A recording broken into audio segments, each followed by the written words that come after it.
Okay, so this is a cross member. This is really the brunt of the work. It was so mucked up with all kinds of crap. But anyway, this bracket here was riveted. So it had 4 rivets here, 4 rivets on that side. And I took them off. I had to torch them and drill it out. And the reason why I did that is so that I could get any rust that was in there and make sure it was gone, because I don't want to have to take this thing apart again. So I made sure that took most of the rust off and sealed it. So anyways, I replaced it with these bolts. They are grade 8 bolts, and the size of the bolts were 7/16 by 14 by 1 inch. I had to do some modifications, as you can see, because here's a washer, so I had to grind it down so that it would fit flush.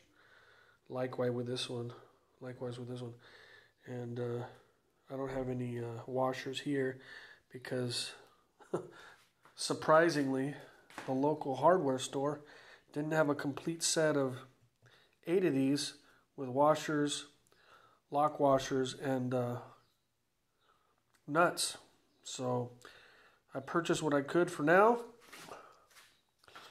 And the bolts themselves didn't have to, or they weren't, I couldn't put them directly in there. I had to drill it out just a tad. So I used the same size drill bit. There it is. So it was just a minor drilling, but if I didn't drill it, these wouldn't have fit. So again, they were what, 7/16? Yeah. 7/16 by 14 by 1 inch. Anyway, I'm